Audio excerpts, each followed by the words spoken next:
हनुमान जी ने भी रामायण लिखी थी, लेकिन उन्होंने अपनी ही लिखी रामायण खुद समुद्र में फेंक दी। और वजह ऐसी है जो आपकी सोच हिला देगी।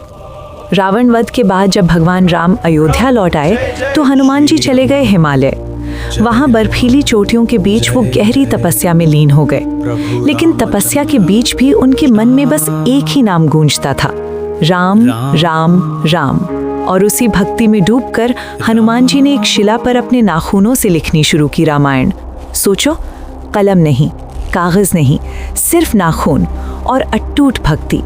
सालों तक हर दिन हर पल वो पत्थर पर उकेरते रहे राम कथा। और इस तरह जन्म हुआ हनुमान रामायण का। कहते हैं ये रामायण इतनी सुंदर, इतनी भावपूर्ण थी कि शब्द नहीं, भाव बोलते थे। फिर एक दिन महर्षि वाल्मीकि जी अपनी लिखी रामायण लेकर हनुमान जी के पास पहुंचे। जब उन्होंने हनुमान जी की रचना देखी तो वो स्तब्ध रह गए। उनकी आंखों में एक अजीब सी निराशा थी, मौन पीड़ा। उन्हें लगा उनकी लिखी रामायण हनुमान जी की भक्ति के सामने फीकी है। हनुमान जी सब समझ गए, सबसे बड़ा त्याग।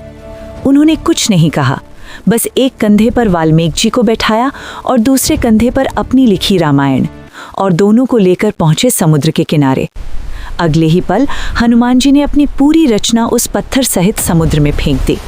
सोचो, जिसे बनाने में सालों लगे, जिसमें उनकी पूरी भक्ति थी, उसे एक पल में त्याग दिया।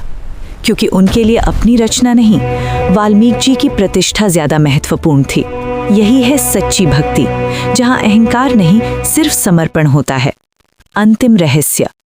कहते हैं सदियों बाद उस रामायण का एक अंश समुद्र किनारे मिला, जिसे महान कवि कालिदास ने पढ़ा और पहचाना कि ये किसी और की नहीं, स्वयं हनुमान जी की रचना है। तो सोचो, अगर वो रामायण आज होती तो शायद दुनिया की सबसे महान कथा होती। लेकिन हनुमान जी ने हमें सिखाया, सबसे बड़ा होना नहीं, सबसे बड़ा दिल रखना ही असली महानता है। अगर ये कहानी आपको पसंद आई और आप भी हनुमान जी के सच्चे भगत हैं तो वीडियो को लाइक करें और कमेंट करें जय श्री राम।